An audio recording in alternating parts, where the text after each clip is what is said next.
नमस्कार दोस्तों, मैं विजय तिवारी। स्वागत है आपका हमारे YouTube channel the book society में, जहां हम आज की क्लास में जिस बुक की चर्चा कर रहे हैं उस बुक का नाम है researching children and childhoods in India.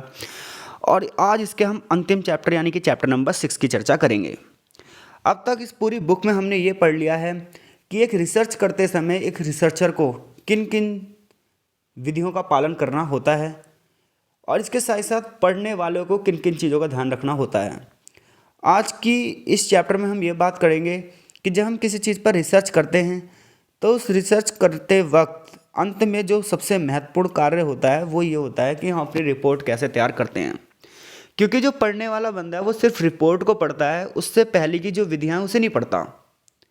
तो ऐसे में एक अनुसंधान रिपोर्ट लेखन में किन किन चीज़ों का ध्यान देना चाहिए ताकि हम अपनी रिपोर्ट को प्रभावी रूप से बना सकें, अपनी रिपोर्ट को अच्छा बना सकें। तो सबसे पहले चैप्टर में शोध रिपोर्ट की परिभाषा दी गई कि एक शोध रिपोर्ट क्या होती है, एक रिसर्च रिपोर्ट क्या होती है।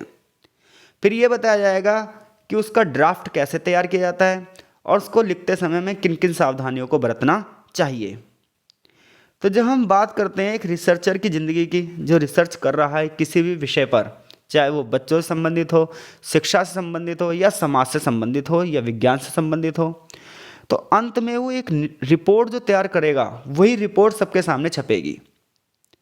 तो ऐसे में अगर रिपोर्ट में कोई त्रुटि होती है, कोई कमी होती है, तो ये मान के चलिए उसकी पूरी की पूरी जो मेहनत थी वो खराब हो जाएगी।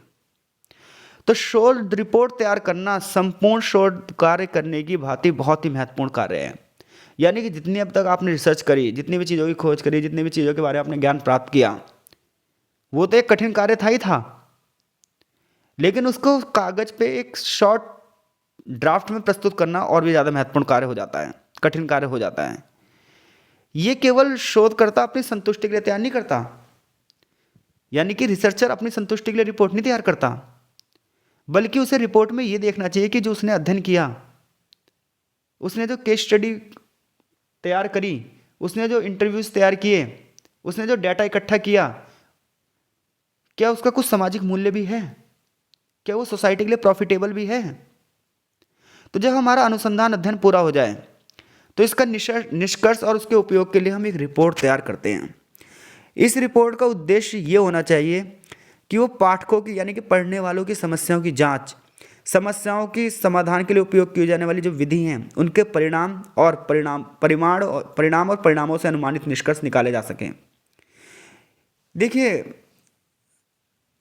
अगर कोई रिपोर्ट आ रही है तो हर एक बंदा तो उसे नहीं पढ़ेगा, वही बंदा पढ़ेगा जो उसमें इंटरेस्टेड होगा। जैसे हमने इतने सारे किताबों की वीडियो अपलोड कर चुके हैं अब तक अपने चैनल पर, लेकिन हर एक स्टूडेंट सारी किताबों की वीडियो तो नहीं देखेगा, वो वही तो देखेगा जो उसके कोर्स में है। तो ऐसी दुनिया में इस समय जिस दिन मैं वीडियो बना रहा हूँ 2022 में 20 दिसंबर 2022 को, तो दुनिया में 8 अरब लोग हैं, ऐसा आंकड़े कहते हैं। लेकिन 8 अरब लोग सारे researching children and childhoods in India थोड़ी पढ़ेंगे, उन सबके एक ही चीज़ में रुचि थोड़ी होगी। तो ऐसे में रिसर्चर जो है वो जिस समाज का अध्ययन कर रहा है, जिस समाज से संबंधित उसने सारे आंकड़े इकट्ठे किए हैं, उस समाज से संबंधित जो रिपोर्ट तैयार कर रहा है, तो ऐसे में उसे इस तरीके से निष्कर्ष लिखने होंगे, इस हिसाब से रिपोर्ट लिखनी पड़ेगी कि पढ़ने वाले को वो सारी चीज़ें सही लगें। तो अनुसंधान प्रक्रिया में रिपोर्ट एक महत्वपूर्ण कार्य है जो कि अनुसंधान को पूरा करती है। ये बिल्कुल अंतिम चरण होता है। तो यदि हम अपने काम को दूसरों तक पहुंचाना चाहते हैं तो हमें अपने उद्देश्यों को प्रभावी ढंग से पूरा करना होगा और रिपोर्ट को अच्छी तरीके से लिखा जाना चाहिए। अतः रिसर्च रिपोर्ट लिखना आसान काम नहीं है। एक अच्छी रिपोर्ट लिखना तभी संभव हो सकता है जब आपको रिपोर्ट लिखने की पूरा का पूरा प्रोसेस पता हो, उसके नियम पता हो, उसके आदर्श पता हो। तो चलिए जानते हैं कि सबसे पहले एक रिपोर्ट का ड्राफ्ट कैसा होता है, एक रिपोर्ट का प्रारूप कैसे होता है। तो एक रिपोर्ट ही एक पूर्ण अध्ययन है जो किसी समस्या की जांच की रिपोर्ट देता है, समस्याओं को संबोधित करके उनकी पहचान करता है। इसमें डाटा इकट्ठा किया जाता है, उसका विश्लेषण किया जाता है और रिसर्चर द्वारा जो डाटा की व्याख्या है वो खुद ही की जाती है एक रिपोर्ट में। जैसे कि यहाँ पर एक रिपोर्ट का ड्राफ्ट भी दिया है कि किस प्रकार से एक बहुत विस्तृत अध्ययन को बहुत छोटे से अध्ययन में ला दिया गया है, जहाँ पर एक सबसे पहले टाइटल दिया है, फिर मेरिट डिमेरिट बताते हुए अंत में क्या है डिस्कशन दिया गया है। देखिए यहाँ पर भी एक रिपोर्ट का ड्राफ्ट दिया गया है। तो ये चित्र क्या बताते हैं? तो ये चित्र ये बताते हैं कि रिपोर्ट लिखते समय हमें किस फॉर्मेट का यूज़ करना चाहिए, जिसकी आगे चर्चा भी की गई है। तो हमारी रिपोर्ट का सबसे पहला जो खंड होता है वो प्रारंभिक घट होता है। इसमें हम क्या करते हैं, टाइटल लिखते हैं, शीर्षक लिखते हैं। इसके अलावा टेबल का यूज़ करते हैं आंकड़ों के लिए और एक निष्कर्ष टाइप से दिखाते हैं। फिर रिपोर्ट का परिचय बताते हैं दूसरे चरण में, समस्या की परिभाषा देते हैं, शोध का विश्लेषण करते हैं, वर्तमान समस्याओं से उसका संबंध बताते हैं, उसका महत्व बताते हैं और उससे संबंधित सवालों का अध्ययन करते हैं। तीसरे में पद्धति होती है, जिसमें हमने ये देखते हैं कि हमने डाटा का कैसे डाटा को इकट्ठा किया है, आंकड़ों को कैसे कैसे इकट्ठा किया है, कौन कौन लोग इसमें शामिल हुए हैं, उनका आभार व्यक्त करते हैं। फिर विश्लेषण और व्याख्या करते हैं कि हाँ भाई इस पर विचार विमर्श की किन किन लोगों की क्या क्या राय है, और फिर एक निष्कर्ष देते हैं। आगे इस चीज़ को व्याख्यात भी किया गया है, यानी कि आगे इन सभी चीज़ों की व्याख्या भी की गई है। तो जब हम रिपोर्ट की स्टार्टिंग की बात करते हैं तो रिपोर्ट के प्रारंभिक खंड में शीर्षक होगा, सामग्री की तालिका होगी, उन लोगों का आभार व्यक्त किया जाएगा जिन जिन लोगों ने रिपोर्ट या फिर आपके रिसर्च में योगदान दिया है, टेबल होंगी, आंकड़े होंगे और सार होगा। ऐसे में रिपोर्ट का जो शीर्षक है ये सबसे तगड़ा होता है, क्योंकि हेडलाइन पढ़कर ही आप उसके अंदर की रिपोर्ट पढ़ोगे। तो शीर्षक एक ऐसा होना चाहिए जो पूरे के पूरे हमारी रिपोर्ट का आधार प्रस्तुत करता हो। तो अगर हम बात करें रिपोर्ट के शीर्षक की, तो ये अध्ययन के उद्देश्य को यथासंभव स्पष्ट रूप से वर्णन करने वाला होना चाहिए। इसके अलावा जब हम सराहना की बात करते हैं तो ये पृष्ठ पर लेखक उन व्यक्तियों की सराहना व्यक्त करता है जिन्होंने महत्वपूर्ण योगदान दिया है, यानी कि आभार व्यक्त करा जाता है कि हाँ भाई इन लोगों ने मेरी सहायता की है। जैसे हम एक प्रोजेक्ट फाइल बनाते हैं तो उसमें हम ये देखते हैं कि हाँ भाई इस प्रोजेक्ट फाइल में हमारे टीचर ने, हमारे लोगों ने, इन सब ने क्या करा, योगदान दिया है। फिर हम सामग्री की तालिका बनाते हैं, एक टेबल के माध्यम से अपने आंकड़ों को प्रस्तुत करते हैं। पाई चार्ट का भी यूज़ कर सकते हैं, ग्राफ्स का भी यूज़ कर सकते हैं। ये सब हम कब करेंगे, पहले पार्ट में। दूसरे में जो बॉडी होगी रिपोर्ट का मुख्य निकाय होगा, ये एक परिचय के साथ शुरू होगा कि हाँ भाई मैंने जिस भी समस्या के ऊपर मैं लिख रहा हूँ उसका एक छोटा सा क्या दूंगा, इंट्रो दूंगा, और अच्छी तरीके से लिखित विवरण होगा, कम शब्दों में ज़्यादा से ज़्यादा चीज़ें होनी चाहिए। इसमें क्या होगा, प्रतिभागियों उपकरणों और डाटा संग्रहण के लिए हमने जो जो प्रक्रियाएं शामिल की उन प्रक्रियाओं के बारे में हम बताएंगे। जनसंख्या की परिभाषा और विवरण देंगे, जिन जिन से नमूना इकट्ठा किया गया है उन्हें क्यों चुना गया उसके बारे में भी बताएंगे। हम किस चीज़ पर रिसर्च कर रहे हैं तो क्यों कर रहे हैं और उसका पढ़ने वाले बंदे पर क्या प्रभाव पड़ेगा, इस सब चीज़ों के बारे में बताएंगे। एंड में एक निष्कर्ष देंगे और संदर्भ में हम ये बात करेंगे कि हाँ भाई जो सारांश और संदर्भ जैसे लिखा होता है एंड में, तो संदर्भ का मतलब होता है कि हमने ये चीज़ें कहाँ कहाँ से ली हैं, और अगर विस्तृत जानकारी चाहिए तो आप यहाँ से ले सकते हैं। जैसे आपका चैप्टर जब खत्म होता है तो चैप्टर के एंड में संदर्भ होता है। देखिए मैं दिखा देता हूँ आपको, जब चैप्टर खत्म होगा देखिए यहाँ पर संदर्भ है, यानी कि आपको और जानकारी लेनी है तो आप इन किताबों को पढ़िए, इन लोगों ने और क्या कहा है आप यहाँ से जानिए।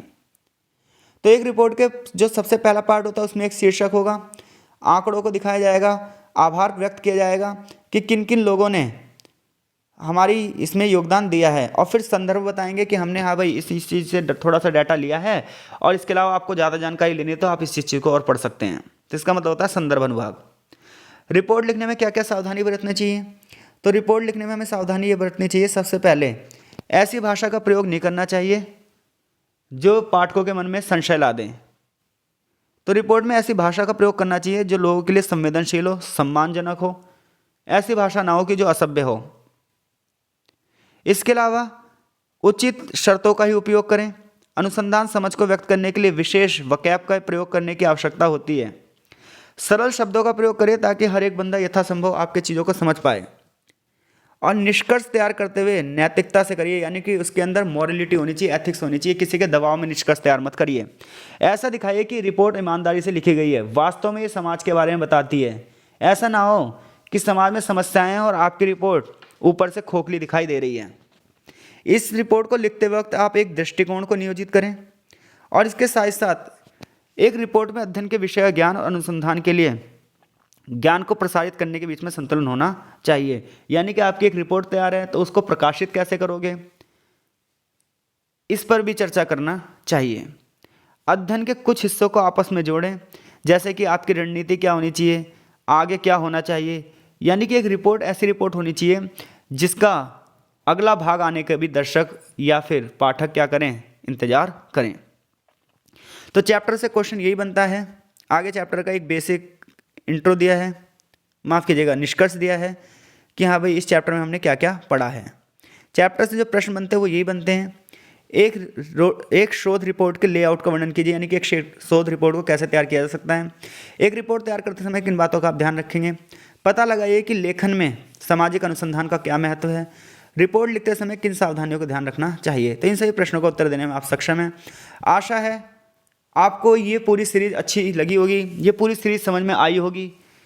तो researching childhoods and children in India जो ये पूरी बुक थी, यानी कि researching children and childhoods in India जो ये पूरी बुक थी, इसमें 6 चैप्टर थे और इन सभी चैप्टरों का हमने गहराई से अध्ययन किया।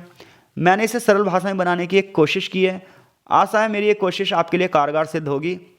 अगर आपको ये लेक्चर पसंद आए हैं तो कमेंट बॉक्स में अपनी प्रतिक्रिया देकर हमें ज़रूर बताइए। इसके अलावा आप हमारे टेलीग्राम ग्रुप से भी जुड़ सकते हैं, जिसका लिंक मैं आपको डिस्क्रिप्शन में दे दूँगा। तो आपका बहुत बहुत धन्यवाद। मिलते हैं आपसे किसी नए सब्जेक्ट की कड़ी को लेकर।